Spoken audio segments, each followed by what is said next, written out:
오늘도 이 자리에 나오신 모든 여러분들을 우리 구주 예수 그리스도의 이름으로 축복합니다.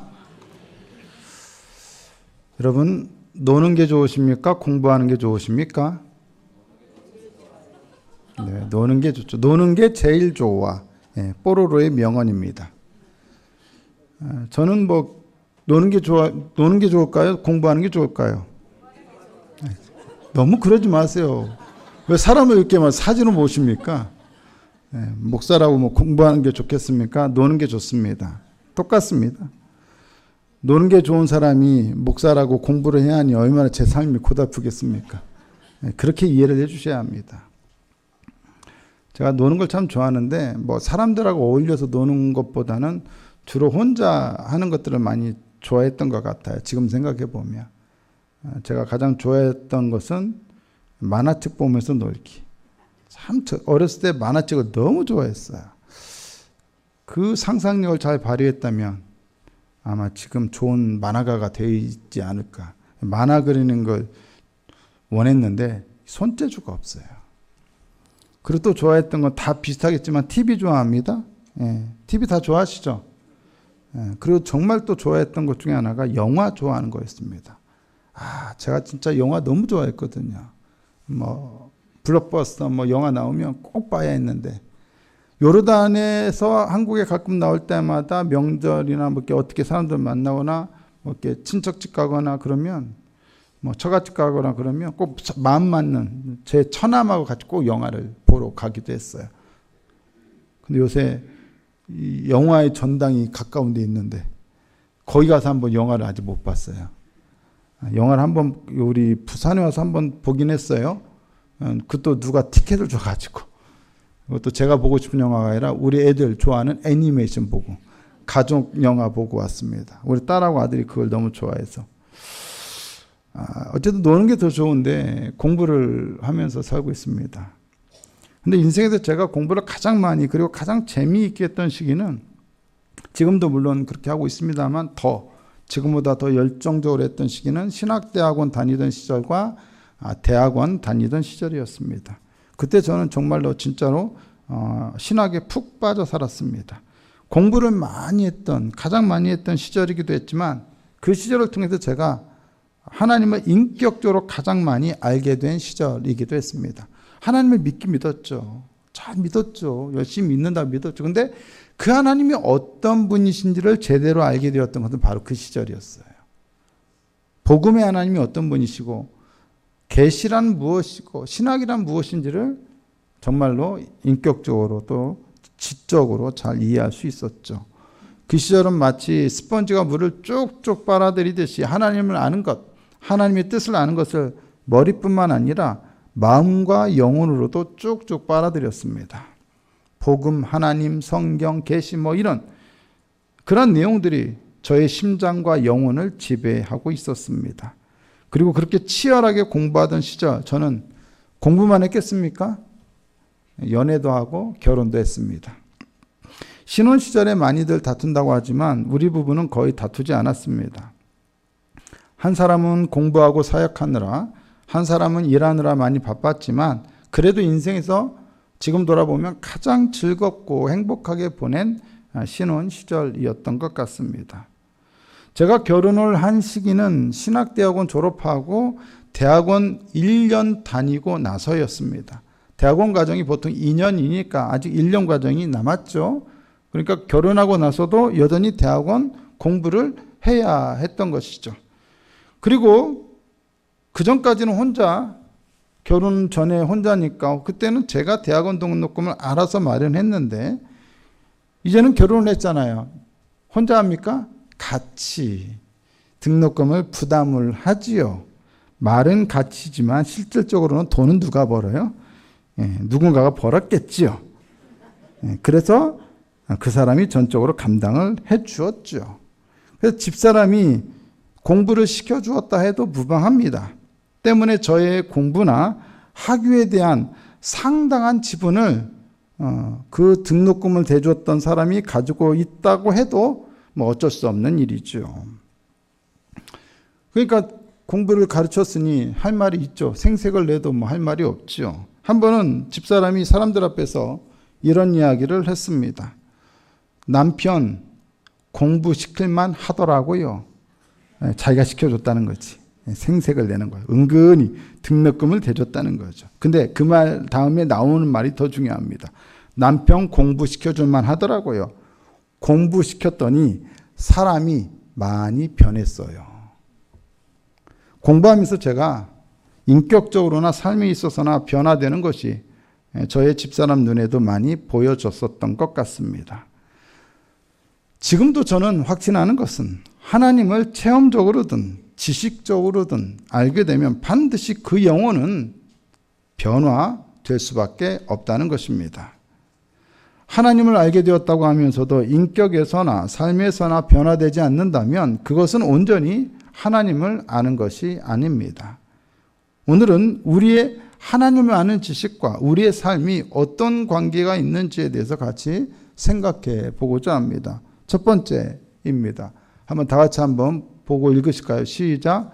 삶으로 드러나는 것만이 진짜 하나님에 대한 신앙이요 진짜 하나님을 아는 지식이다. 무엇만이요? 삶으로 드러나는 것만이. 골로새서 1장 10절에서 바울은 이렇게 말하죠. 주께 합당하게 행하여 범사에 기쁘시게 하고 모든 선한 일에 열매를 맺게 하시며 하나님을 아는 것에 자라게 하시고. 주께 합당하게 행하고 범사에 주님을 기쁘시게 하고 모든 선한 일에 열매를 맺을 수 있는 것은 무엇 때문일까요? 지난주에 살펴본 것처럼 하나님의 뜻을 아는 지식으로 그가 채워졌기 때문이에요. 지식이 들어갔고 지식이 성장했기에 그 사람이 주께 합당하게 행하고 범사에 주님을 기쁘시게 하는 삶을 살 수가 있는 것입니다. 하나님에 대한 이해, 하나님 지식에 대한 성장은 이렇듯 반드시 삶의 변화와 성장을 가져옵니다. 재미있는 것은 골로새서 1장 10절을 다시 한번 보여주시면 골로새서 1장 10절이 삶에서의 성장과 열매 맺는 것에 대해서 말하면서 어떻게 끝납니까? 하나님을 아는 것에 자라게 하시고 라는 말씀으로 끝이 나요. 그러니까 어떻게 됩니까? 하나님에 관한 지식의 성장은 삶의 변화와 성장을 가져오고 또 삶의 변화와 성장은 또 무엇을 가져와요? 하나님의 지식의 성장으로 이어진다는 거죠. 지식, 삶, 삶에서 또 지식, 또 지식에서 삶. 이렇게 어떻게 합니까? 순환, 나선형으로 이렇게 순환된다는 거. 올라간다는 거예요. 이렇게. 이렇듯 지식과 삶은 서로 순환적으로 돌고 도는 나선형 구조를 형성합니다.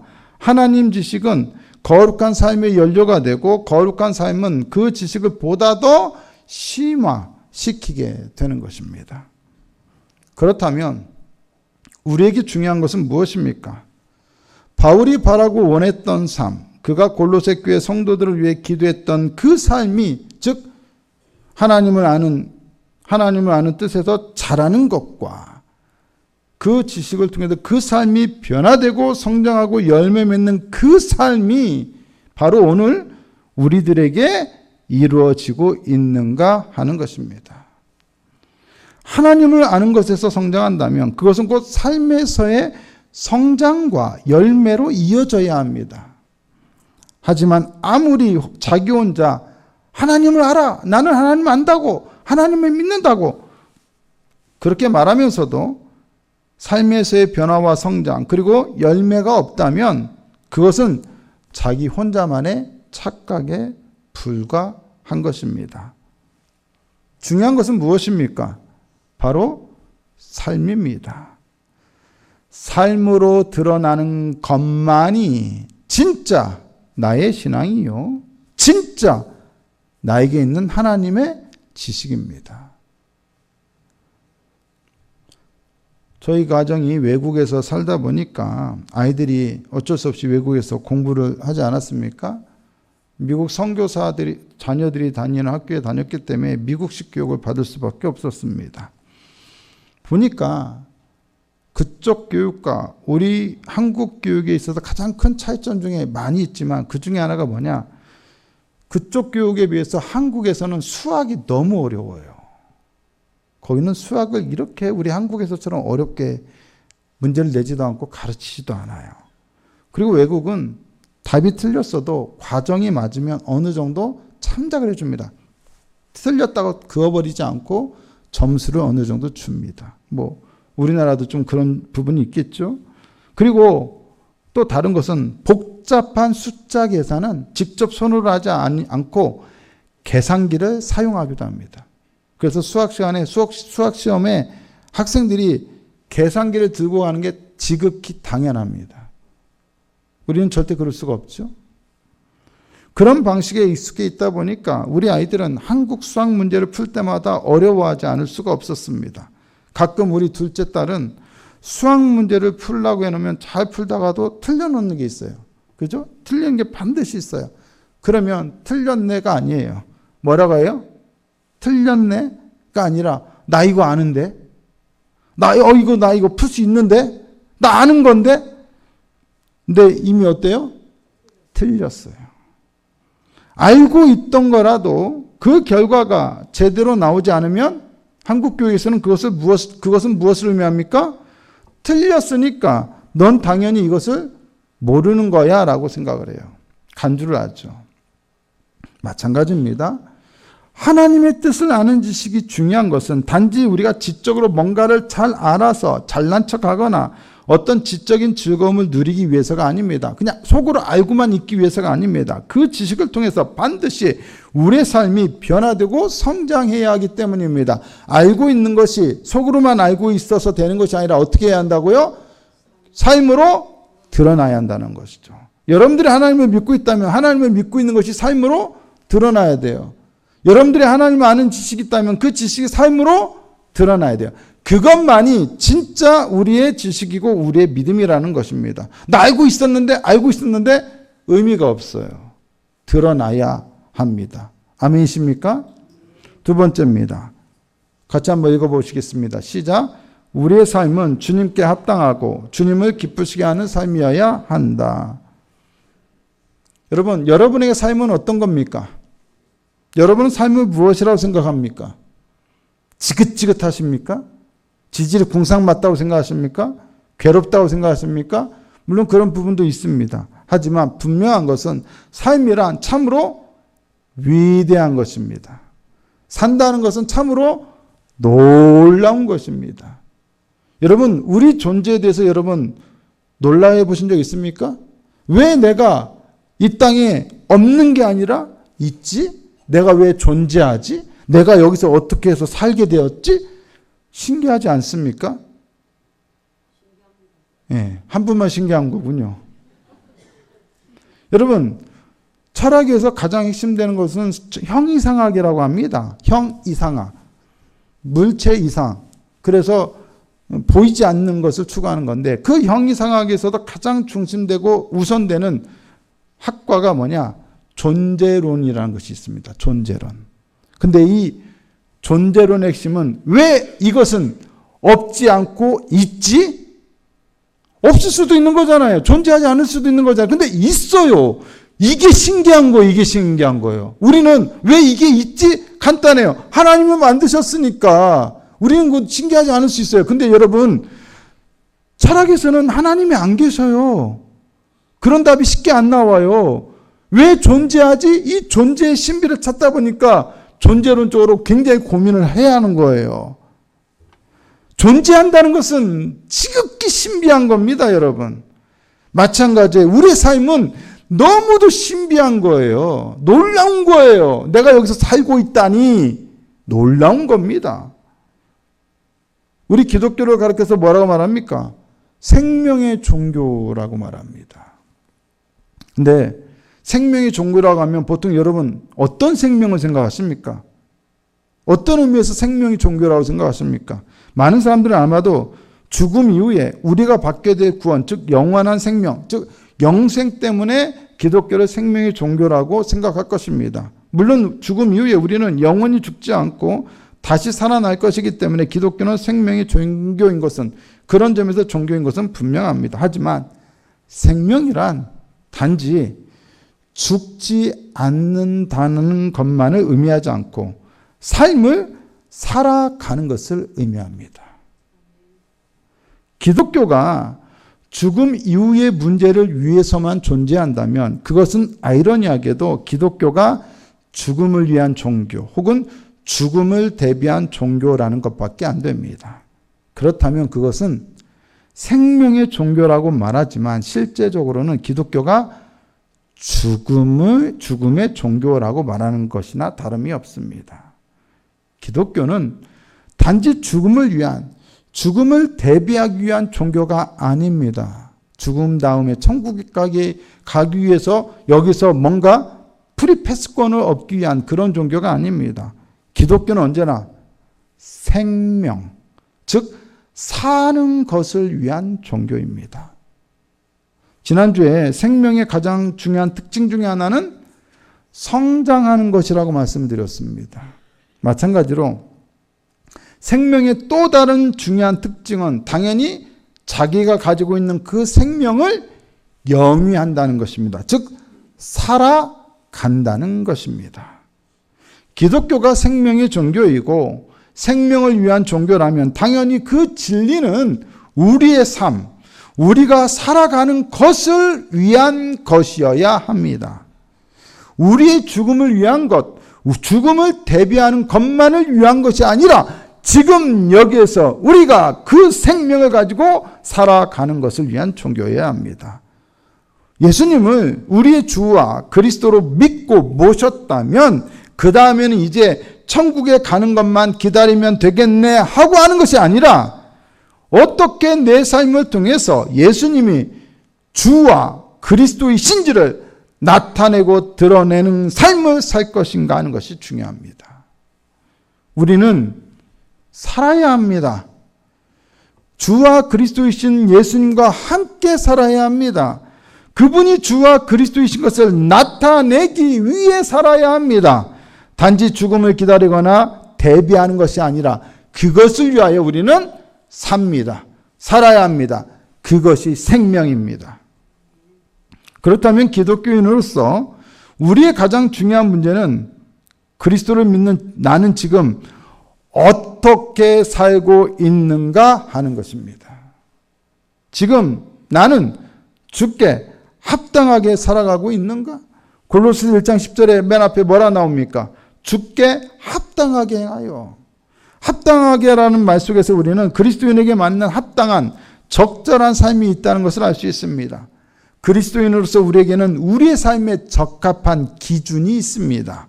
내 멋대로 내 기준에 맞게가 아니라 내가 맞춰서 살아야 할 하나님의 합당한 기준이 있는 것입니다. 또한 지금 나는 주님을 기쁘시게 하는 삶을 살고 있습니까? 골로새서 1장 10절에 또 뭐라고 이어집니까? 범사에 기쁘시게 하고. 누구를 기쁘시게 합니까? 하나님을 기쁘시게 하고. 우리는 우리 자신을 만족시키거나 기쁘게 하기 위해서가 아니라 주님을 기쁘시게 하기 위한 삶을 살아야 합니다.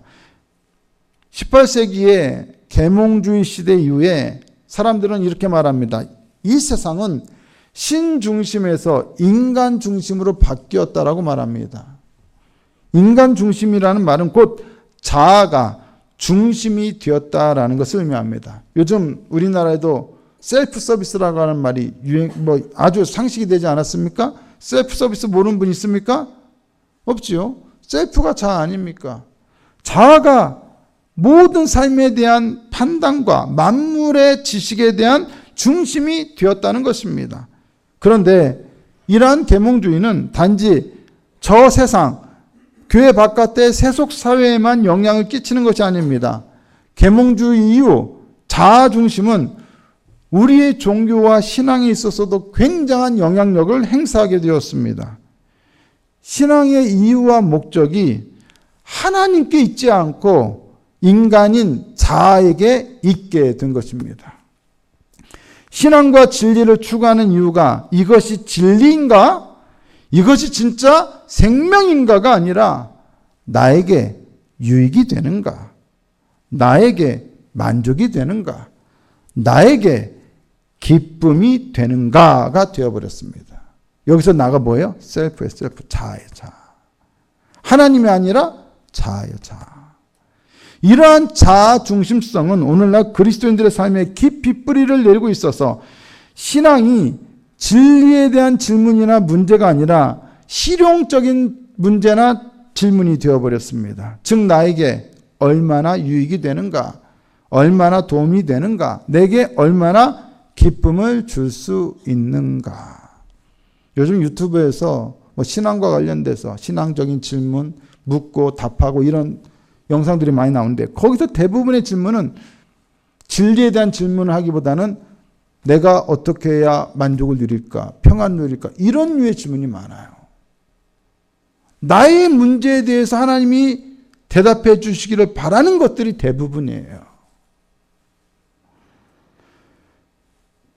교회 선택이나 설교 선택도 이것이 진리를 말하고 있고 이 교회가 진리를 위한 교회인가를 기준으로 선택하지 않습니다. 진리를 말하는가? 그 질문이 첫 번째이고 가장 중요한 질문이 되어야 하지만 실제로는 그렇지 못하다는 것이 우리의 슬픈 현실입니다. 내가 듣고 싶은 이야기, 나에게 감동이 되고 나한테 맞고 나한테 뭔가 실용적으로 도움이 되는 것을 선택하는 것이죠. 하나님이 중심이 되지 못하고 기준이 되지 못하면 그 결과는 어떻게 됩니까? 수많은 자아들의 충돌과 대립과 갈등과 분열만 교회 안에 남게 됩니다. 나만 자아가 아니잖아요. 저 사람은 저 사람들의 자아가 있고 이 사람은 이 사람들의 자아가 있어요. 수많은 사람들의 자아가 있어요. 다 자아 중심이에요. 하나님 중심이 아니에요. 말씀 중심이 아니에요. 진리 중심이 아니에요. 예수 중심이 아니에요. 성령 중심이 아니에요. 자아 중심이에요. 내가 원하는 것, 나한테 맞는 것 이렇게 따지다 보면 어떻게 돼요? 서로의 욕구가 어떻게 됩니까? 충돌하게 되죠. 대립하게 되죠. 내가 원하지 않는 걸 저 사람이 하고 있어요. 용납이 됩니까? 안 되죠. 부딪히게 되죠. 꼴도 보기 싫대요. 그 사람이 싫어서 교회 오기 싫대요.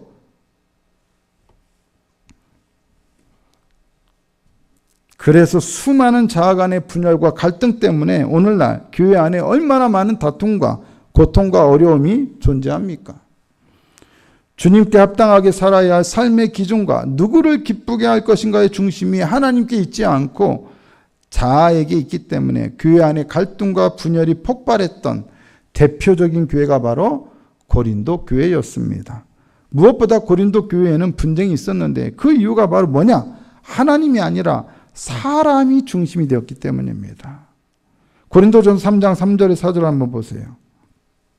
너희는 아직도 육신에 속한 자로다. 너희 가운데 시기와 분쟁이 있으니 어찌 육신에 속하여 사람을 따라 행함이 아니리요. 어떤 이는 말하되 나는 바울에게라 하고 다른 이는 나는 아볼로에게라 하니 너희가 육의 사람이 아니리요. 여기는 바울과 아볼로만 나왔지만 사실 고린도에는 4개파가 대표적으로 있었다고 하죠. 바울파, 아볼로파, 게바파. 게바는 베드로죠. 그리고 그리스도파. 야, 나 사람 필요 없어. 난 직접 그리스도와 소통해, 교통해. 나는 그리스도파야. 나는 바울파야. 나는 아볼로파야. 사람이 중심이고 사람을 따르다 보니 자연스럽게 뭐가 생겨요? 파당이 생겨요. 분쟁이 생겨요. 그런 파당 짓는 모습을 보고 바울은 뭐라고 말해요? 너희들은 육신에 속한 자로다. 이것이 하나님이 중심이 아니고 자아가 중심이 되는 교회의 모습입니다. 나를 기쁘게 하려고 내게 도움이 되고 내게 유익이 되는 방식으로 뭔가를 따르다 보니 교회 안에 이런 문제들이 생깁니다. 고린도 교회 안에는 사람을 따르는 것 때문에 생긴 분쟁 외에도 또 다른 많은 문제들이 있었는데 그 중에 하나가 뭐냐? 바로 지식 때문에 생긴 문제였습니다. 고린도전서 8장 1절을 보시면 우상의 제물에 대하여는 우리가 다 지식이 있는 줄 아나 지식은 교만하게 하며 사랑은 덕을 세우나니. 우상의 제물에 대한 지식이 있어요. 당시 고린도 교회에서 문제가 되었던 것은 우상에게 바쳐진 고기를 먹어야 하느냐 먹지 말아야 하느냐는 것이었습니다. 당시 고기를 사려면 어디로 갑니까? 시장을 가죠. 정육점을 가요. 근데 이 당시에 고기는 귀에서 막 나오지 않아요. 오늘날처럼. 사람들은 항상 우상 신전에서 제물을 바칠 때 고기를 바치죠. 근데 고기를 바친 사람이 한두 사람입니까? 많죠. 그럼 그 고기를 다 어떻게 소비해요? 신전에서는 다 소비가 안 돼요. 그래서 제물로 바쳐졌던 그 수많은 아주 특수한 목적으로 거기서 소비하는 것 빼고는 대부분의 우상에게 바쳐졌던 재물은 다 어디로 가요? 곧장 시장으로 유통이 돼요. 시장이 유통돼서 거기서 팔리는 거예요. 그러니까 당시에 시장에서 팔리는 대부분의 고기는 먼저 우상에게 바쳐졌던, 제물로 바쳐졌던 고기들이었어요. 그걸 고린도 사람들이 다 알아요. 그런데 고린도 교회 성도들 중에는 지식이, 우상의 제물에 관한 지식이 있다고 했는데 그들은 어떤 지식이 있느냐? 하나님 한 분뿐이고 우상은 아무것도 아니다. 아무것도 아니다, 우상은. 그렇기 때문에 우상에게 바쳐졌다 해도 그건 아무것도 아니기 때문에 우상에게 바쳐졌던 고기를 사서 먹어도 아무 문제가 안 된다라고 알고 있던, 그런 지식이 있던 사람이 있었어요. 그런데 문제는 모든 사람들이 다 그렇게 알고 있지는 않았다는 거예요. 그런 지식이 누구에게나 있지는 않았다는 거예요. 고린도전서 8장 7절을 보니까 그러나 이 지식은 모든 사람에게 있는 것은 아니므로. 그것 때문에 누군가는 뭐예요? 마음에 꺼리고 마음에 문제가 되는 사람이 있어요. 마음이 약한 사람, 믿음이 약한 사람은 분명히 문제가 돼요. 그런데 지식이 있다고 하는 사람들 중에는 이러한 상황을 뻔히 알면서도 나는 내가 갖고 있는 지식대로 나는 행한다 하면서 심지어 우상은 아무것도 아니니까 거기 가서 밥도 먹어도 돼 하고 우상의 집에 가서 밥까지 먹는 일이 있었다는 거예요. 고린도전서 8장 10절을 보시면 지식이 있는 내가 어디 가서 우상의 집에 앉아 먹는 것을 누구든지 보며, 그런 사람이 있었기 때문에 이런 얘기를 하겠죠. 야, 하나님만이 하나님이고 우상은 아무것도 아니야. 그러니까 가서 밥 먹어도 돼. 어떻게 보면 맞는 거예요. 그런데 문제는 그렇게 믿지 않는 사람이 있잖아요. 그런 지식이 없는 사람도 있잖아요. 중요한 거는 지식이 있다고 해서 마음대로 행하는 게 아니라 뭐예요? 지식을 갖지 못한 사람도 배려를 해줘야 하지 않습니까? 근데 배려가 없어요.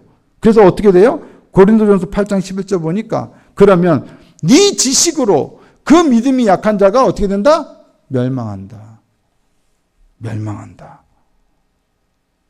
때문에 바울은 지식을 가지고 다른 사람을 배려하지 않는 사람들에게 이렇게 말해야만 했던 것입니다. 고린도전서 8장 2절에 만일 누구든지 무엇을 아는 줄로 생각하면 마땅히 알 것을 알지 못하는 것이요. 지식이 있다고 하지만 그 사람은 뭐다? 사실은 알지 못하는 것이다. 배려하면서 다른 사람, 믿음이 약한 사람을 배려하지 않는 지식은 지식이 아니라 알지 못하는 것이다. 무지한 것이다. 지식이 있다고 해서 이런 식으로 행동하는 것은 결코 주께 합당한 삶의 모습도 아니고 주님을 기쁘시게 하는 것도 아닙니다. 하나님의 뜻을 아는 진정한 지식은 사람들을 상처 주고 아프게 하는 것이 아니라 도리어 그들을 품고 기다려주고 이해시키고 배려합니다. 그것이 주님께 합당한 삶이요 주님을 기쁘시게 하는 삶입니다. 하나님에 대한 바른 지식은 분쟁을 만들어내는 것이 아니라 도리어 연합을 이루어내고 자기를 기쁘게 하는 것이 아니라 하나님과 믿음이 연약한 자를 기쁘게 합니다. 가끔 집에서 애들끼리 막 토닥토닥해요. 둘째가 조금 딸이기도 하니까 좀 까다로운 부분이 있어요. 막 그러면 막 그것 때문에 엄마나 아빠를 조금 귀찮게 하거나 힘들게 해요. 그러면 우리 아들은 또 나름 효자거든요. 지는 엄마 아빠 힘든 건 못 봐. 동생이면 엄마 아빠 힘들게 하면 지가 막 버럭 화를 내면서 동생한테 막 뭐라고 해요. 그리고 따로 불러서 막 뭐라고 그래요. 쥐잡듯이 잡아요. 그런 모습을 보면 여러분, 아, 우리 아들이 엄마 아빠를 생각하는구나 하고 효자구나 그러겠습니까? 지는 직간에는 엄마 아빠 생각해서 애를, 동생을 잡는다 하지만 엄마 아빠는 오히려 뭘 원하겠어요? 그냥 이해하고 포용하고 받아주는 걸 원하지요. 그게 부모의 마음 아니에요? 어떤 부모가 자기 힘들다고 아들내미가, 아니 오빠가 동생을 혼내는 걸 막 뭐라 하는 걸 좋아하겠습니까? 이런 경우 우리는 뭐라고 말해요? 자기는 그게 부모를 기쁘게 하는 거라 생각할지 몰라도 그게 부모를 기쁘게 하는 게 아니잖아요. 이런 경우 우리는 뭐라고 말하죠? 하나는 알고 둘은 모른다.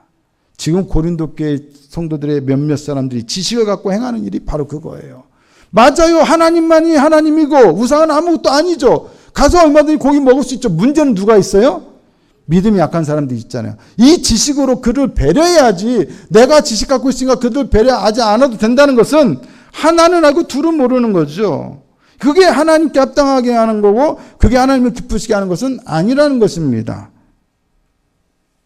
우리는 내가 갖고 있는 지식 때문에 하나님을 생각지 못하고 그분의 마음을 이해하지 못하고 다른 성도들의 마음을 이해하지 못하는 때가 있어요. 그러지 말라는 거예요. 그건 하나님에 대한 바른 지식이 아니에요. 우리가 정말로 바른 지식이 있다면 하나님께 합당하게 하고 또 하나님을 기쁘시게 하는 삶을 살아야 돼요. 그것은 누구를 통해서? 나의 삶을 통하여 다른 사람들을 배려하고 섬기고 다른 사람들을 대하는 모습 속에서 분명하게 드러나야 한다는 것입니다. 세 번째, 같이 한번 읽어보실까요? 시작. 우리는 입이 아니라 거룩한 삶으로 하나님을 나타내야 한다. 골로새서 1장 10절을 보시면 모든 선한 일에 열매를 맺게 하시며 라고 나와 있습니다. 열매를 맺는다라는 말에는 창세기 1장에 나오는 창조 명령인 생육하고 번성하라는 말씀이 반영되어 있다라고 말씀을 드렸습니다. 하나님은 골로새 교회 가운데서 복음이 열매 맺게 하셨습니다. 그리고 그것이야말로 하나님께서 그들 가운데 역사하시고 일하신다는 것에 대한 가장 분명한 증거라고 말씀드렸습니다. 그런데 복음이 열매 맺은 결과로서 세워진 골로새 교회 성도들을 위해 바울은 이제 그들의 삶 속에서 모든 선한 일의 열매를 맺게 해달라고 하나님께 간구하고 있습니다. 복음은 반드시 우리의 삶 속에서 열매를 맺어야 합니다. 그리고 우리의 삶 속에서 맺어져야 할 열매란 무엇입니까? 바로 모든 선한 일입니다. 선한 일과 열매 맺는 것은 어떤 연관이 있습니까? 열매 맺는다는 말은 아까도 말씀드렸듯이 생육하고 번성하라는 그 창세기 말씀의 반영입니다. 그리고 하나님께서 생육하고 번성하라는 말씀을 주셨던 이유를 우리는 이미 알고 있습니다. 무엇 때문입니까? 무엇 때문이었습니까? 창세기 1장 26절을 보니까 하나님이 이르시되 우리의 형상을 따라 우리의 모양대로 우리가 사람을 만들고 모든 것을 다스리게 하자. 하나님께서 우리에게 생육하고 번성하라고 하는 명령을 주셨던 이유 중에 하나는 뭐예요? 가장 큰 이유는 하나님의 형상을 반영하는 삶을 살도록 하기 위해서예요. 내가 하는 일을 통하여 모든 피조세계가 누구를 봐요? 하나님을 봐야 한다고요. 그 목적을 위하여 다스리게 만들었고 생육하고 번성하라고 말씀을 하신 겁니다. 그러면 바울이 말하는 모든 선한 일이란 무엇이겠습니까? 바로 우리의 삶을 통해서 하나님의 형상을 드러내고 나타내는, 즉 반영하며 살아야 한다는 것을 의미하겠죠.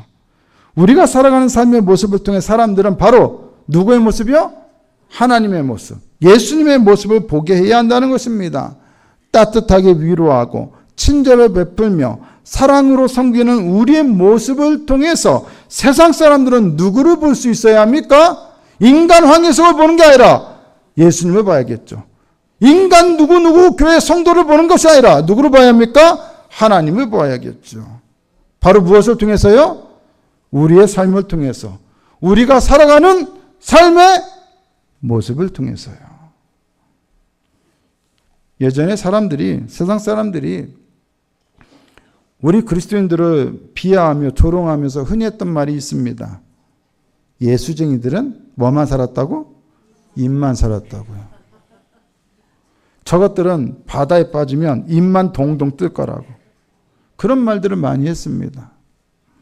근데 부끄럽지만 어떻게 보면 그게 우리의 실제적인 모습일 수 있다는 거예요. 입으로는 복음과 예수를 외치고 선포하면서 사랑을 외치면서, 오늘 성가대도 사랑을 찬양했잖아요. 사랑을 찬양한 게 아니라 사랑을 행하는 것이 하나님의 뜻이다는 맥락의 찬양을 했지 않습니까?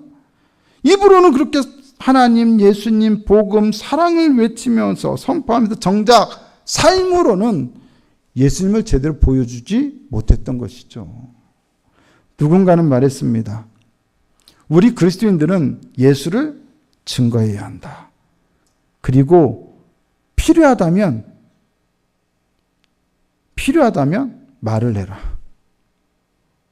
필요하다면 입을 사용해라. 뭐라고요? 예수를 증거하는데 필요하다면 입을 사용해라. 그럼 무엇으로 예수를 증거하라는 얘기예요? 삶으로.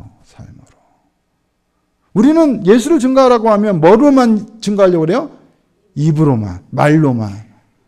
거기에 우리의 삶이 있어야 합니까? 없어야 합니까? 있어야 하는데 있습니까? 없습니까? 없을 때가 많죠.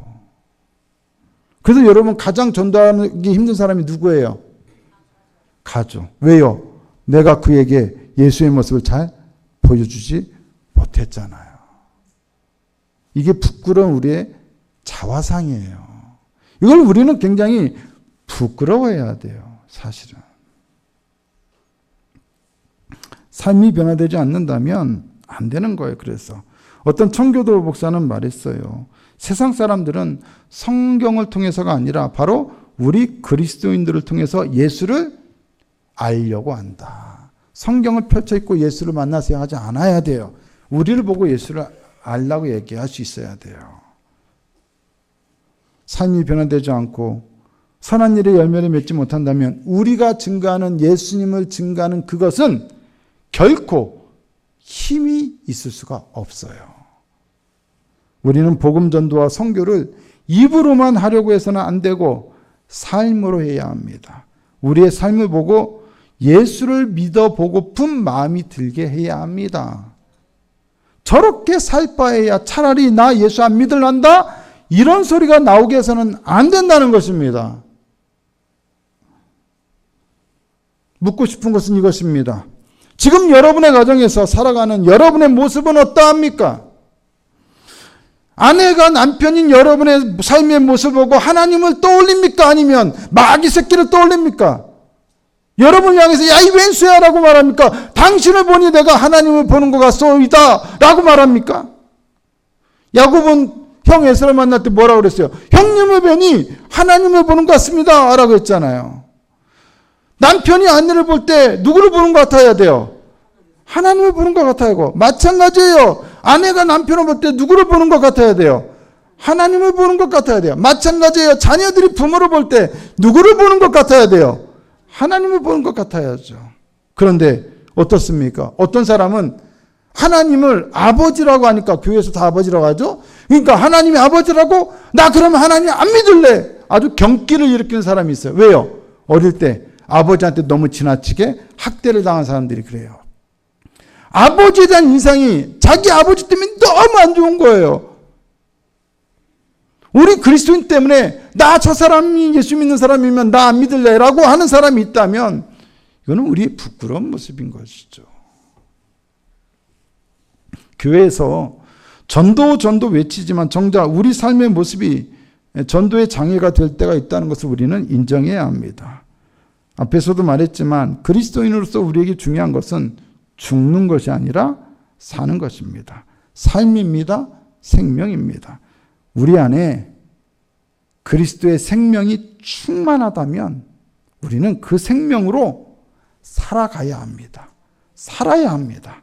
산다는 것은 참으로 위대한 것입니다. 또한 놀라운 것입니다. 하지만 우리가 예수로 살지 못한다면, 예수와 함께 살지 못한다면, 그래서 변화되고 성장하고 열매 맺지 못하는 삶을 산다면, 산다는 것은 참으로 커다란 짐이고 고역이고 고통이고 아픔이 될 것입니다.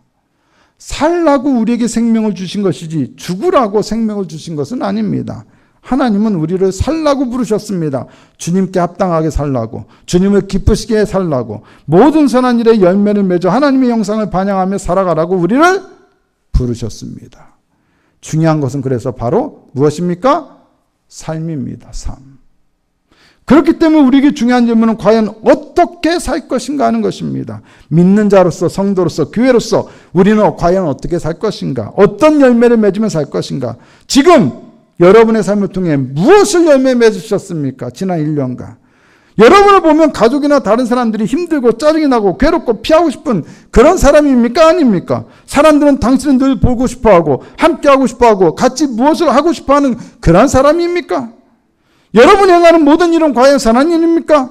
우리는 살라고 부르심 받았습니다. 그리고 하나님께서 우리를 불러 살게 하신 그 삶은 바로 거룩하신 하나님의 성품을 본받아 사는 거룩한 삶입니다. 우리는 하나님을 압니다. 그렇다면 우리의 삶의 모습은 우리가 아는 하나님의 성품과 속성에 맞아야 합니다. 사랑이 하나님이라고 알고 믿으면서 그렇게 말해놓고는 미워하면 되겠습니까? 화평이 하나님이라고 말해놓고는 그렇게 알고 믿으면서 사람들과 다퉈서 되겠습니까? 용서의 하나님이라고 말해놓고는 용서하지 않으면 되겠습니까? 우리는 하나님을 바르게 알면 알수록 우리 인격과 삶이 변화될 수밖에 없습니다. 우리의 입이 우리가 믿는 하나님을 말해주는 것이 아니라 우리의 삶이 우리가 믿는 하나님을 말해줍니다. 그러므로 하나님을 말하십시오. 무엇으로요? 입이 아닌 삶으로. 그러므로 중요한 것은 언제나 삶입니다. 살아가는 것입니다. 그렇게 하나님을 위해 산다는 것이야말로 가장 위대한 일이며 가장 놀라운 일입니다. 그렇게 하나님을 위해 사는 사람들을 하나님께서는 어떻게 하실까요? 영원히 당신을 위해 살게 하시기 위해 영원히 그 사람을 살게 해줍니다. 영생을 주십니다. 때문에 그렇게 살아가고자 하는 사람들은 결코 죽음을 두려워하지 않습니다. 여기에서 하나님을 위해 살았다면 거기에서도 하나님을 위해 영원히 살 수 있게 해주실 것이기 때문입니다. 그러한 삶으로 열매 맺고 변화되고 성장할 수 있기를, 거룩한 삶으로 예수님을 드러내고 나타내는 그런 삶이 될 수 있기를 예수 그리스도의 이름으로 축복합니다.